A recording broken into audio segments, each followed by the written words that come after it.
Thank you. Can everybody hear me? Can you hear me? Yes. Yes, thanks. So I just want to first say Toda לך, Sanya. Thank you for the people that host me. Thank you for having me. Bet Midrash Lenashim. And Shelly, my dear friend. I don't know how much you know how much this shiur is dedicated for you, especially. So when I was thinking of the topic and everything, it really worked out together with you. So I hope you enjoyed as well. Okay, so let's start. So maybe I'll just share the screen that you can see the Daf Mekorot. I have 15 pages, so not joking. Yeah. Okay, so what I will try to do in this year is maybe get a bit of preparation for Matan Torah, because we know that we got the Torah early in the morning on Shavuot, and there were special 3 days before Yemei HaAgbala, the days that HaKadosh Baruch Hu commanded Moshe Rabbeinu and said, "This is how I want the Jewish people to prepare." So I thought to myself, okay, I want to get ready for Shavuot and prepare myself. And maybe I should do what Hashem said to the Jewish people and at that time and prepare myself the same way. So this is how I started building this shiur.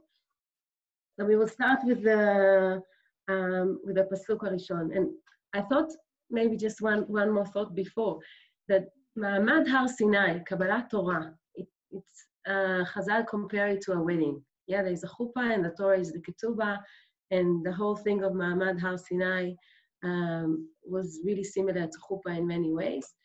And I thought, when we get ready for our wedding, maybe a wedding of a child or for ourselves, so we have a lot of excitement before and different things we do. One of the things that a lot of people like to do is having teimot, taste. They go to the hall and they try all the food, which is of course beautiful, and they don't know what to choose because it's so nice.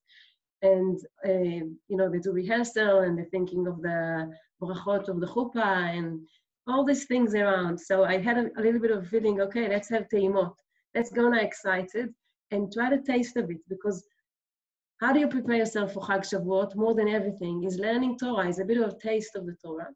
So what I prepared today is a bit of a taste of the Torah exactly for also the parasha of the week, because we just finished Chumash Vayikra, the Chumash that we talk about Tahara v'Tumah, and we started Chumash Bamidbar. We're starting to walk the journey. So in Hebrew you say Kav Tefer, in this border between Chumash Vayikra and the beginning of Bamidbar, maybe this is also something we can take for the way to the desert. Okay, so let's start. So the pasuk in Chumash Shemot, just before Ma'amad Har Sinai, the pasukim are like this. Vayomer Hashem el Moshe. Hashem said to Moshe, if I speak too fast or I forget to translate to English, please let me know, okay?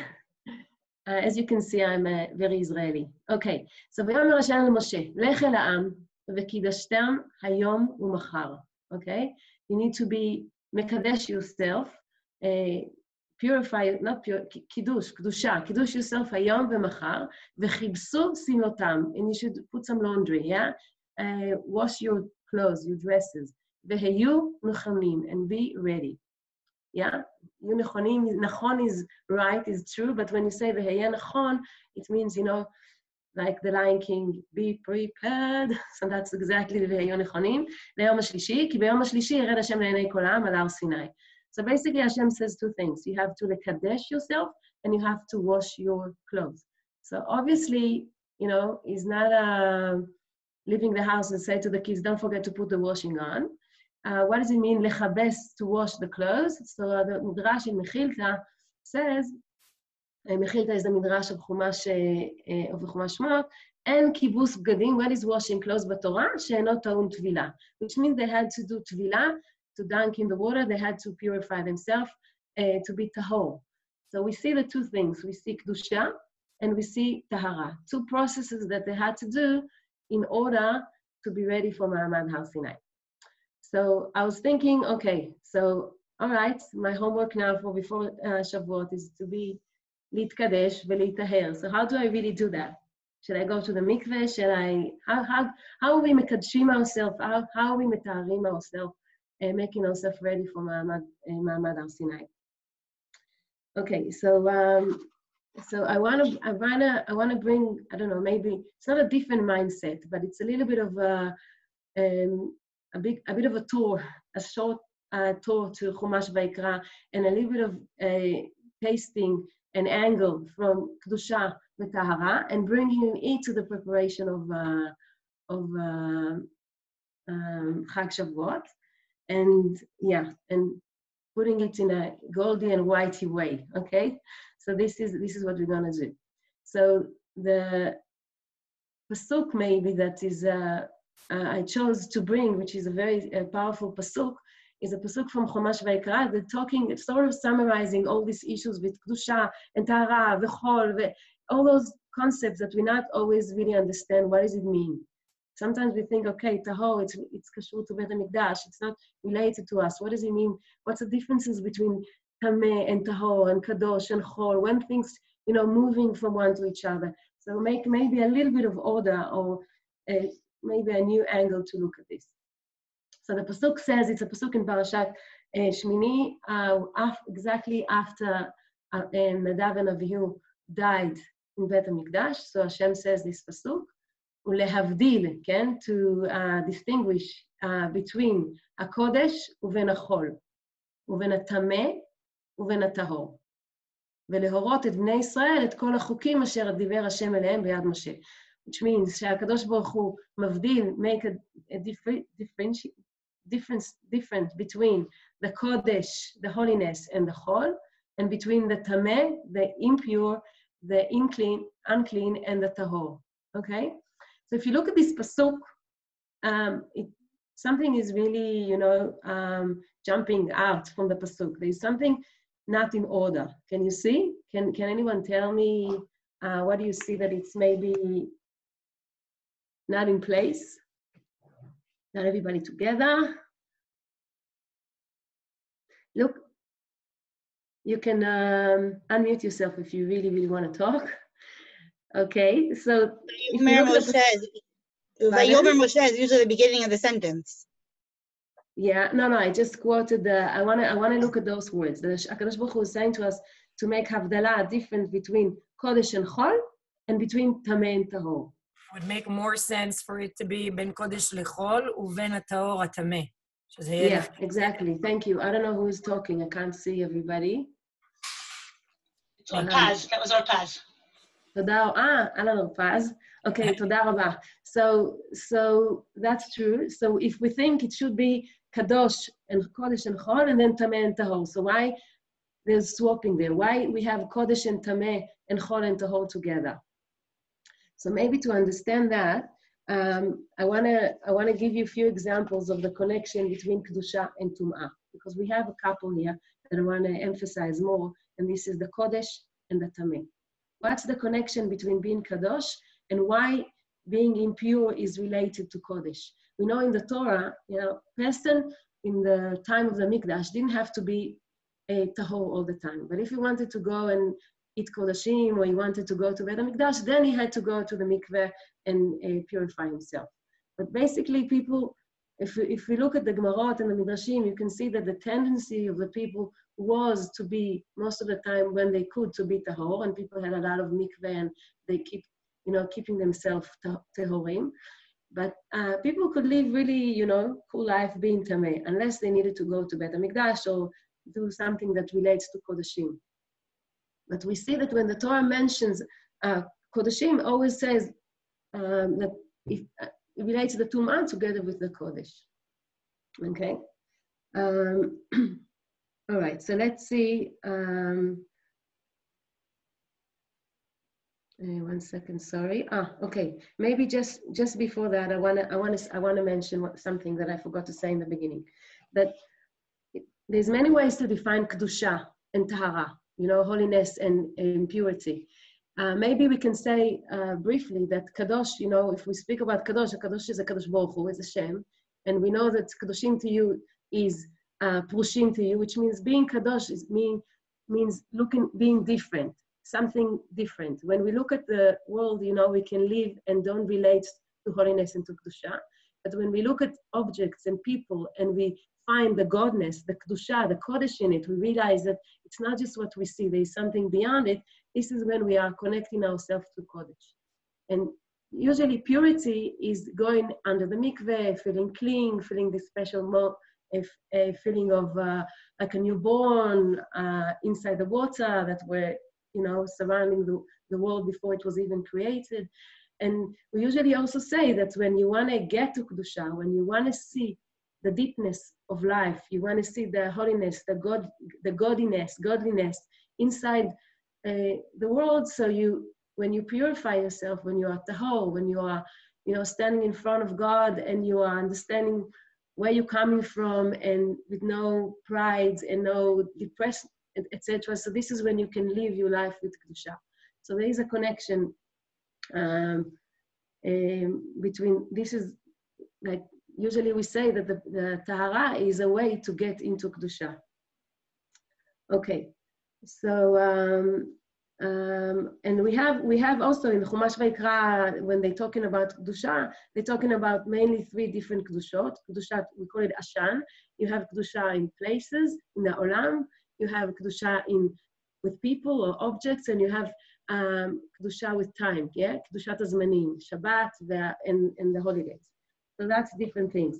And when we live, regular life, for example, I just want to take an apple and eat an apple, so I give a bite to the apple and say, Baruch Ata Hashem Elokeinu melech haolam asher kiddush.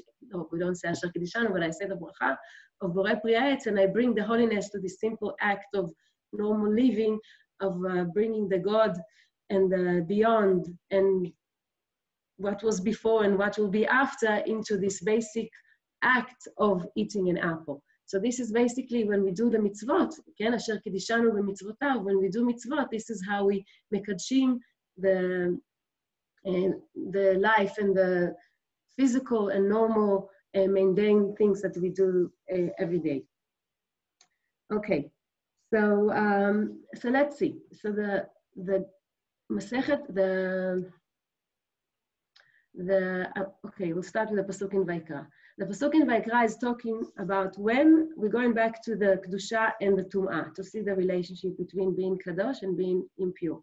The Pasuk in Vayikra says, V'chol asher yipol alav mehem b'motam yitma. He's talking about when something become tameh. When things can become tameh, for example, if you have a nevela, how do you say the cascade? Something like that. Carcass. Carcass. Okay. So when you have thank you. So when you have a carcass and it falls on something, it can cause to this thing to become impure or not. So when does it happen? When does it happen? Mikol kli etz. If you have a kli, a dish, utensil from wood or from cloth or from leather or from sack or any utensil, any kli, asher yaseh melacha bahem. So if you have something that, let's say we have a piece of wood lying in my garden and a dead lizard was touching it, so nothing happens to this piece of wood. But if I took this piece of wood and I made a beautiful bowl from it or a tray or something, in the minute that it become a kli, this is when it become mekabel tuma. This is when it can become impure. Okay. On the other hand, we have I bring the halacha from the Rambams and giving the rule. In Bet HaMikdash we had kelim. So originally they put the mishcha. They anointed all the kelim, and the kelim became kadosh. But then afterwards, when they had new kelim, the kli wasn't kadosh. If I have a piece like a plate, it's not kadosh. But if this plate is going to Bet HaMikdash and we're putting the korban in it, the mincha inside the kli, so then this kli become kadosh. If I'll take a piece of wood and I'll put a mincha on it, it won't become kadosh. It's just the kli itself. When it's become a kli, this is when it become kadosh. So we can see that kli is an example in the Torah of something that has ability to become kadosh by himself, to become holy. And on the other hand, that you're not allowed to touch it, for example, if you're tameh. And on the other hand, it has a potential to become impure more than other things that made out of the same material, but they're not a dish, they're not a kli. Okay? And this is what the Rambam said about the kelim, that they become kadosh. Another example, quick one, is from the Mishnah in Masechet Yadayim that talks about Tuma and Tahara. So the Mishnah says, dishes from wood and dishes from leather, they give a list of, okay, maybe I'll just explain before. There's two different types of dishes. There's dishes that they're flat, that they're simple, pshutim, that's the Mishnah says, that they don't have capacity, and they have dishes that they are deep, that they have capacity, that you can put something in, okay? You can fill it with water. So the Mishnah is talking about the differences and when does it become tahor and when it's not. And the most strict dishes that can be is dishes that made out of clay neter, that are made out of metal, which means that we have kelim that it's easy to make them kosher or to purify them. And they have dishes that you have, they're more problematic and they get impure tuma even if they're flat, and this is dishes from neter, which is from metal. And it's interesting because the kelim, the dishes in Bet HaMikdash, were for metal. So we can see that Dafka in Bet HaMikdash specifically, they chose to take the most problematic dishes. If I want to say, if I would be a Kohen and I'll buy dishes in my kitchen, I wouldn't want to use dishes that can get impure easily, because it's going to cause me problems. So I would take dishes that are not. But in the Mikdash, that we want these dishes to be holy, we take dishes that are most likely to get impure. So this balance between Kodesh and Tameh, we can see that they vary together. The more you can get holy, the more you can get impure. So I just brought here, actually I found an English version to this Mishnah. I think it's one of my favorite Mishnah. I really, really like it. I also, when I teach Kalot, so we're learning this Mishnah, that maybe summarize this issue and give us a direction to understand the connection between Tum'ah and Kedusha. So the Mishnah says, shall I read it in English or Hebrew? Not everybody together. Aliza, shall I read it in English or Hebrew? From Geffen. I don't know. Okay, we'll do it combined. That's Tzdokim, yeah? We had on those days two groups of Jews, right? Many, I guess. But you could split the Jews to Tzdokim and Prushim. Tzdokim, let's say, were more reformed. They didn't believe in Torah Sheba'al Peh, in the oral Torah. And Prushim were the more orthodox, and they believed in Torah Shebichtav and Torah Sheba'al Peh. So they had a lot of debates and discussion and arguments, and many of them are in the Gemara, also in the Mishnah. So this is an interesting one. Okay? Okay. Caramelize it. You can do the caramelized. Pardon? The sky in the chunk of that. Okay, someone is unmuted. Okay, so the Tzdokim came with a complaint, with a question to the Prushim. And they say, the Tzdokim says, we complain against you, Prushim, yeah? Because you say that the holy scriptures, yeah, Kitvei HaKodesh, when you take the Torah from Klaf, yeah? So the halacha says that when you touch the Torah, it can make you impure with your hands. You have to wash your hands afterwards. So they say that the holy scriptures defile the hands, okay? They make the hands impure. But the books of Homerus was the philosopher, Epicurus, it's like very negative, or not negative, but not faithful writing, okay? Let's say not very holy things are written there. Don't defile the hands. So how come that if I touch the Torah, I need to wash my hands, and if I touch Harry Potter or Lord of the Rings, so I don't need to wash my hands afterwards? So Rabban Yochanan ben Zakkai answered, and he said, this is your only question. I have even more so, we can say, yet the bones, when Yochanan Kohen Gadol, he was the high priest, when Yochanan Kohen Gadol, yet the bones of Yochanan, the high priest, behold, they say that the bones of donkey are clean, yet the bones of Yochanan Kohen Gadol are unclean. Which means if I touch a bone of a donkey, the bones of the dead donkey, nothing happens. But if I touch Yochanan Kohen Gadol, I become tameh. So this is a big question. How come? Okay? And I want just maybe to stop here and say that when you think of tum'ah, tameh, impurity, we have a very bad, how do you say, connotation to the word tameh. No one wants to be tameh. It doesn't sound good, right?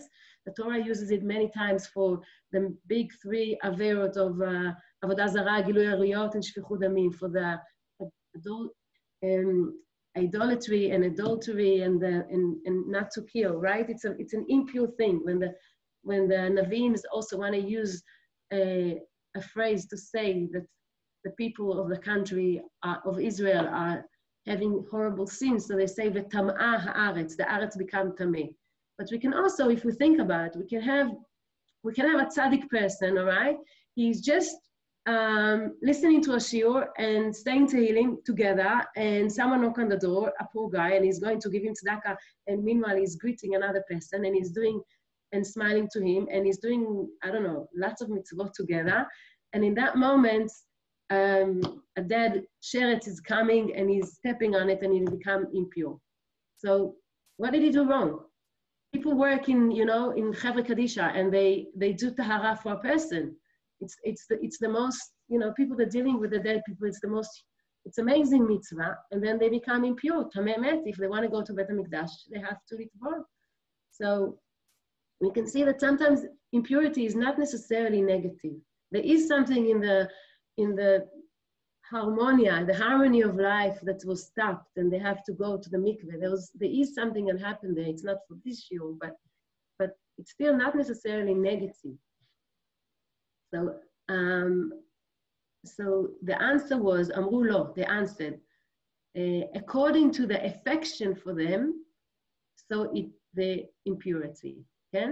Lefi, in the words in Hebrew, is lefi chibatan hitimatan, which means the ability sometimes, the ability to become, the ability to become impure, shows the affection, the love, the greatness of things. These things that can't get impure, but they can't get holy as well. And things that are being really, beautiful and amazing and holy and can get you to higher level and tikkun olam, those things can make you impure, all right? And it's a big question if we need to sit and keep ourselves pure all the time and don't get out of the house and don't get to anything that can come us impure, or, when we women, we forced even if we're not, with the period, or we need to live life and meet this impurity situation, not necessarily, sometimes because we sinned, because we depressed, because we too proud, because we forgot where we're coming from, and sometimes it's not our fault, we just walked and happened, sometimes because we did a mitzvah we became impure, but we're still living life. So he said to him, Amar lahem af kitvei hakodesh lefi chibatan tumatam. Also the Torah, the Holy Scriptures, according to the affection for them. So is their uncleanness. Okay? So the Torah can make you impure because it has this power of holiness, and the books of Homerus, of Apikoros, they don't have chibah, they don't have godliness inside, and they can't make you impure. Okay, so maybe just I hope we'll do it briefly. I brought another two definition of kedusha and tahara that can bring us into to the idea of achana leMatan Torah, preparation for Matan Torah. So Araya, Rav Kook, he has, they put his writing in kvatzim. Kovetz is like a file. So many times when they take quotes from Rav Kook, it's in his files, Kovetz. So in Kovetz Bet, he defines the word kedusha, holiness. And he says, what is kedusha? Kedusha is the godliness revealing in the world and in life, in science, in emotion, in creation, and with birth, or with fertilizing, or with creating things, So we can see that kedusha, the holiness, is when we do things, when we create and we live life, this is when you get the kedusha, okay?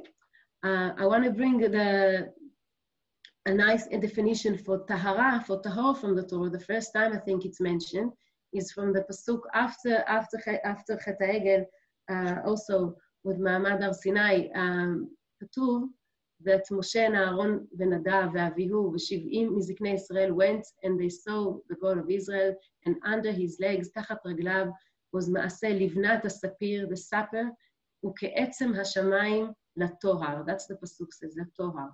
So Onkelos translate tohar as tzahara. He changed the word tahor, he changed the tet to tzadi. Tzahar is like tzahoraim, like, you know, tzahoraim is lunchtime, is when you have the sun in the middle of the sky.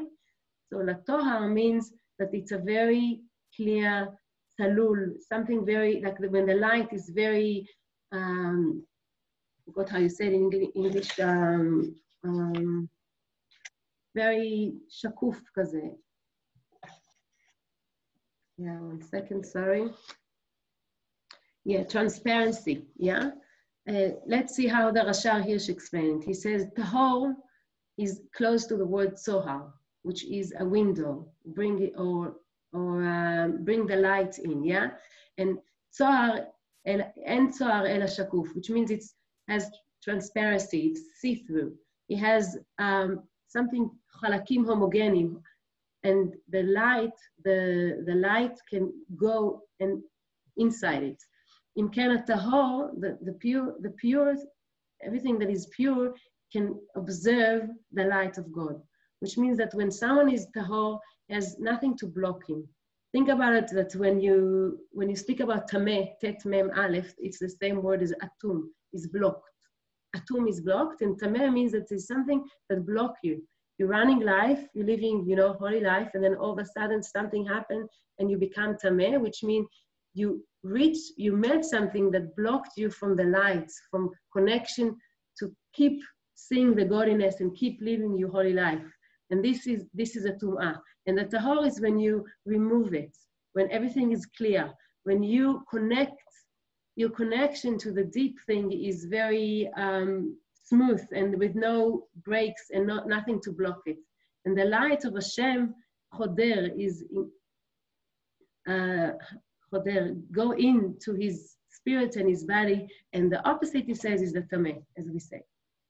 So we can see that if we think even deeper, that chaim shel kedusha is be'emet chaim I'm aware of HaKadosh Baruch Hu, and I'm living my life according to understanding that there's things beyond, and there is a reason for things, and there's a beauty, and there is reason for things, that why they happen in a specific way. And sometimes we get impure during that life, and something is blocking us. You know, it can be a physical object, or when we inside ourselves, you know, something is stopping us. We're depressed, we feel bad, we feel that we can't do anything, that we're not worthy, or maybe we feel that we're amazing and everything is because what I've done, and we're very proud of ourselves. So these two things can be stopping you from seeing godliness inside. Okay, so in this point, I want to go into the topic of the shiur, the white and gold, and bring another live example for this idea in the Torah. Well, one of the preparation for Chag Shavuot is obviously buying clothes. Well, in the Corona, we couldn't really go shopping, and I don't know if you missed the mall, but it's really nice not to go there. And well, shopping in line depends if you put on too much weight or not. But we wearing clothes, right? And clothes, levush in the Hebrew word, yitlabesh. Levush is what is the clothing. It's the outside gown that you're wearing. And as we know, levush, clothes, is something very it's not just that you put something and it doesn't have any meaning. Usually the levush, yeah, at least in the Torah, express you inside. Okay, we talk about a Kadosh Baruch Hu, for example. So you have lovesh tzedakah. Kadosh Baruch Hu lovesh tzedakah, which means that he's wearing tzedakah. What does it mean he's wearing tzedakah? That he's showing the midah, the attribute of tzedakah, while outside. This is okay. So when you wear something, okay, this is when you reveal your inside. Another example, you know, in the Perek Tehillim, Barchi nafshi et Hashem, Elokai gedalta meod, hod vehadar lavashta. Okay? Ote or kasalma. So the Midrash says that when HaKadosh Baruch Hu created the light, this is the pasuk that described that Hashem was wearing sort of a gown of a me'il, of a coat of light. And this is how, when he was wearing it, this is how he represented the light, okay, and created it in the world, okay. Also in Kodesh HaKodeshim, we have HaKadosh Baruch Hu be'anan. So sometimes Hashem is wearing a cloud. What does it mean he's wearing a cloud? Which means that he's revealing to us in this foggy way, in this smoky, special, mystical, you know. Ken, Vayireh Hashem ba'anan. Hashem was also, you know, the Torah, when we got, it was in Anan. So when we have argument and we're not sure how to, you know, fulfill mitzvot or live life, it's okay. It's meant to be. Hashem was revealing in Anan, in the smoke, in the clouds. So there's things that are not very clear. This is Shama, the pasuk says, Ki Shama Elokim. This is where Hashem is, in the Anan, in the clouds. So he's with us in the cloud, he's holding our hands, but we're still having the same thing. So I want to go with this idea of clothes to a Kohen HaGadol, that he had, you know, we had his beautiful clothes with different colors and his golden clothes, and he had, on the other hand, his white clothes, very from linen, very simple, finely done, with no piece of gold in it, okay? And when we get to Yom Kippurim, the second Ma'amad Har Sinai, והקדוש ברוך הוא, והכהן הגדול, is going into Kodesh HaKodeshim, the Holy of the Holy, so we know that he's wearing white clothes. He takes off his gold clothes and he's wearing white. So the Gemara in Rosh Hashanah is asking, Mipnei ma, what is the reason that Kohen Gadol is going in Bebigdei Zahav? Is not going into Kodesh HaKodeshim in Bigdei Zahav, is his golden clothes, to wear. Why is he changing to white before he's going to Kodesh HaKodeshim? And they're saying that the reason is because kategor nasa senegor, which means a prosecutor can't be work as defense side, okay? What does it mean? When we look at gold, so the gold reminds us of the Chet HaEgel, of the golden calf.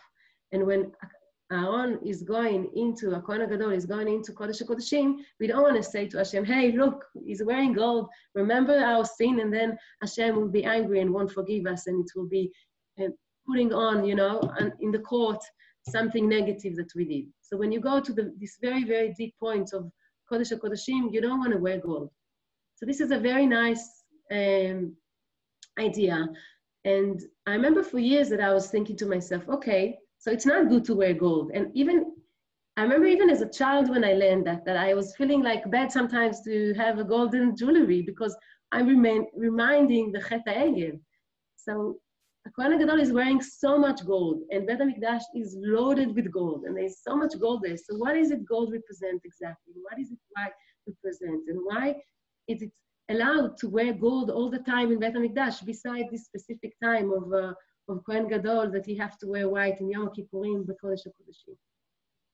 Okay, so maybe we can, based on what we learned before, we can say that there's two different ways that we deal when we sin. Okay, we live life beautiful, everything is running nicely, and then we do a sin.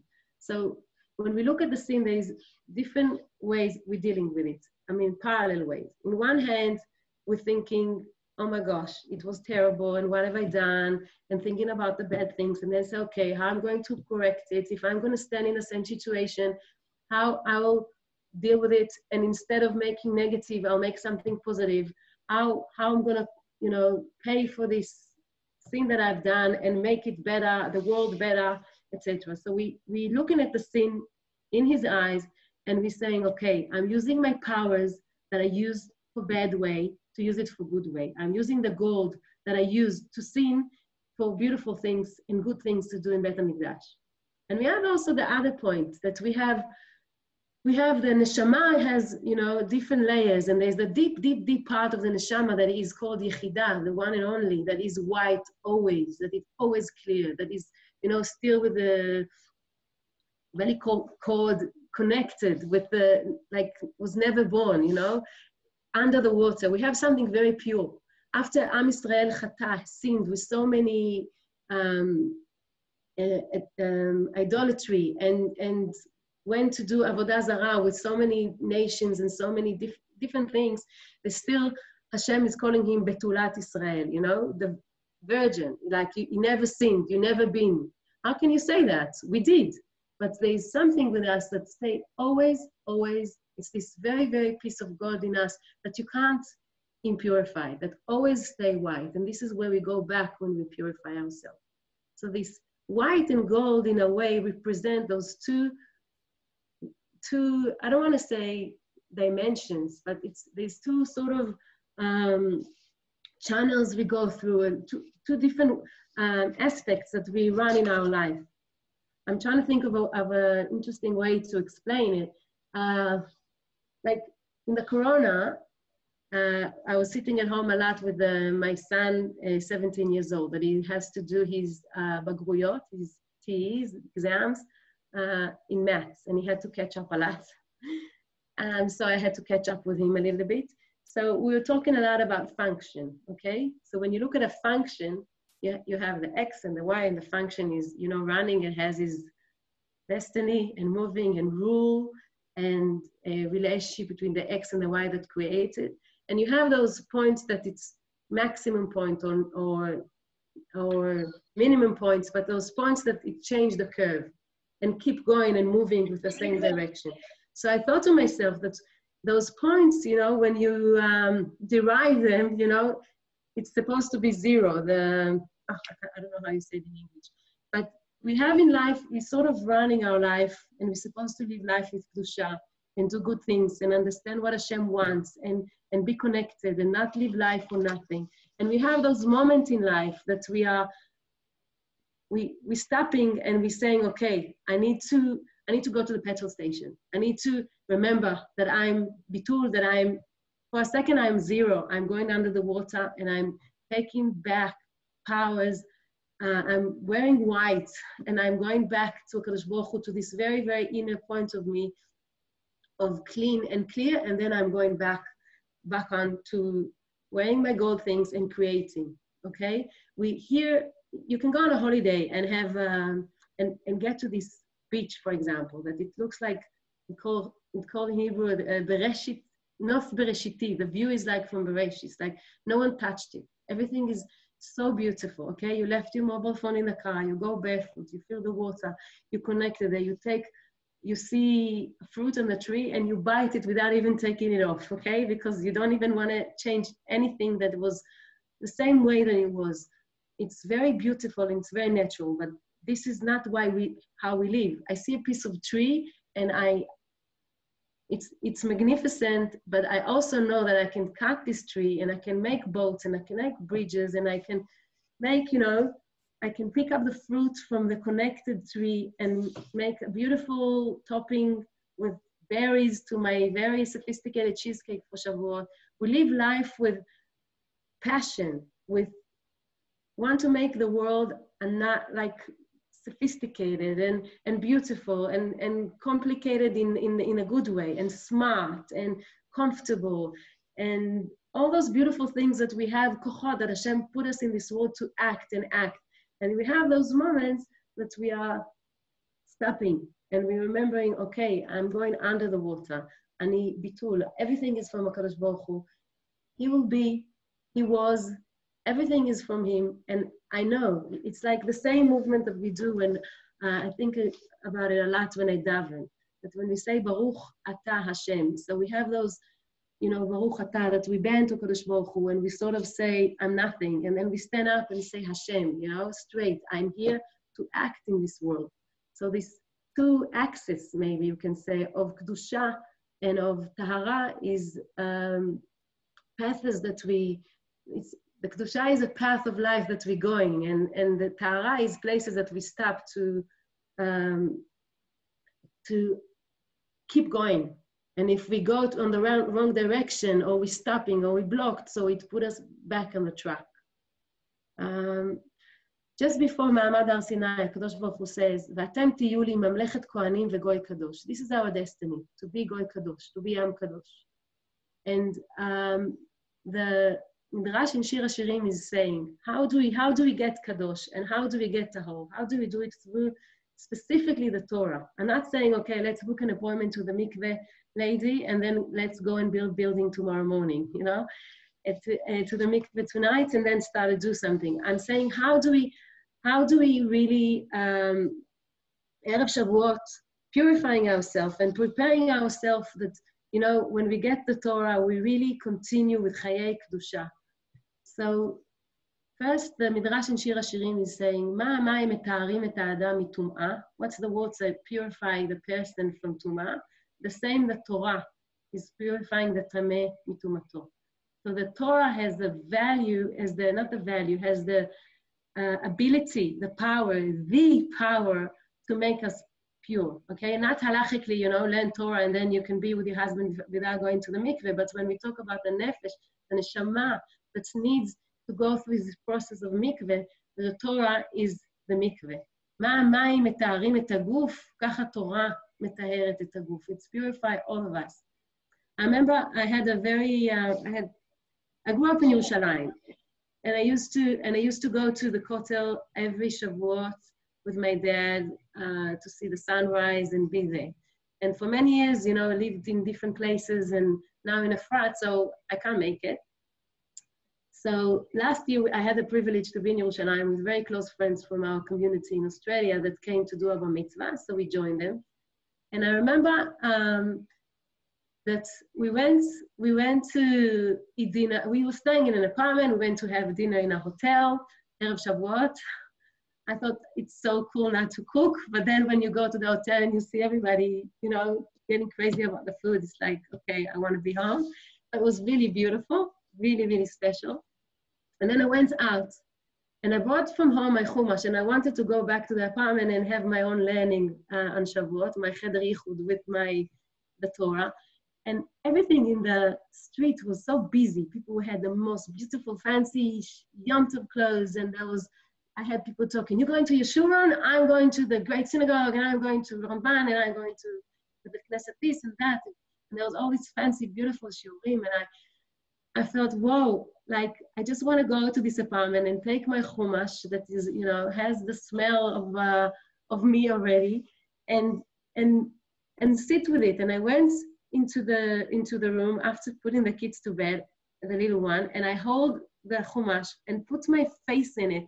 And all of a sudden, I felt like I want to go in. I want to jump in the water. Like the same feeling with mikveh, that you already did all the preparation, you're going. It was a really strong feeling, and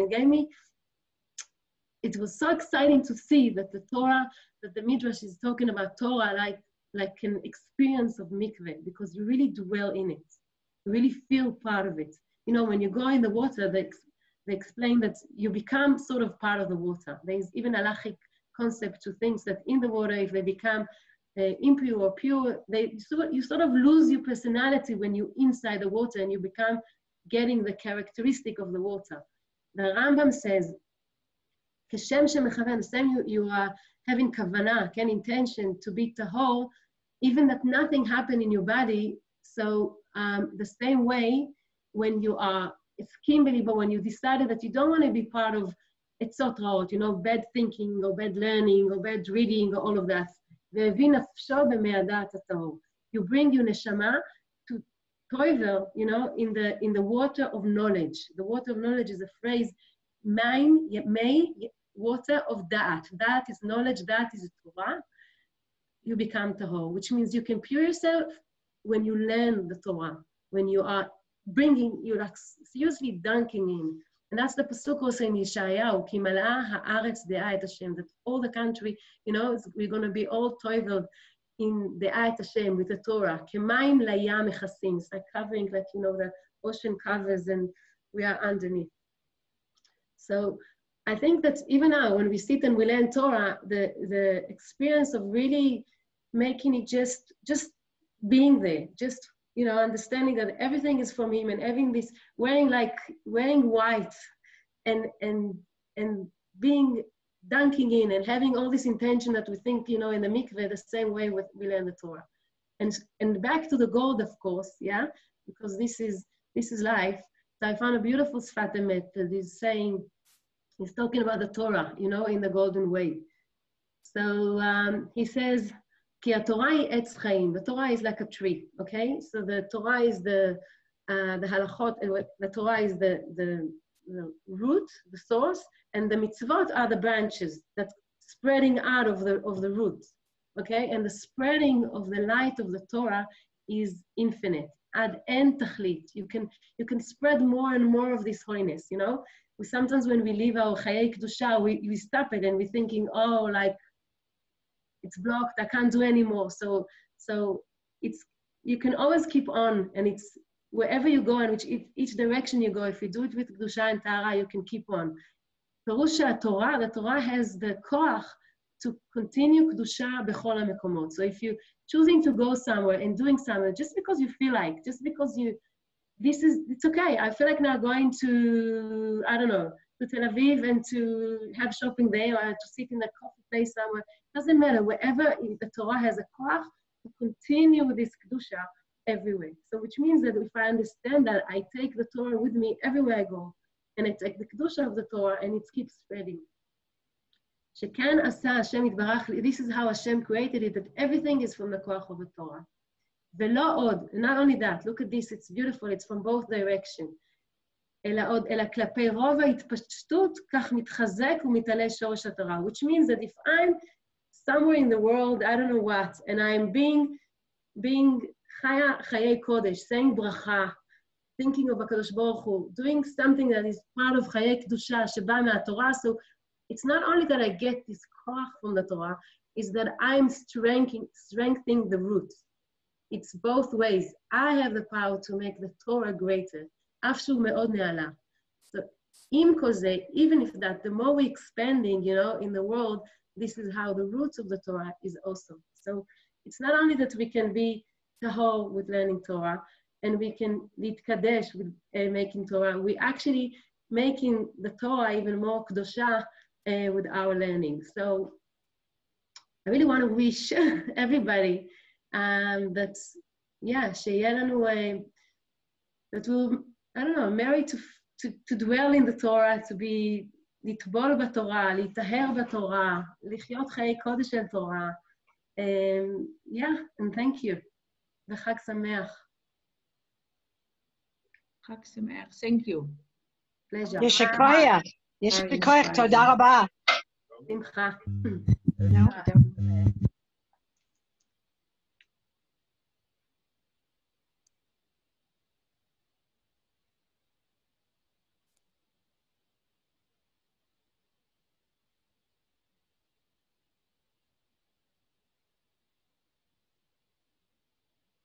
Can't hear any.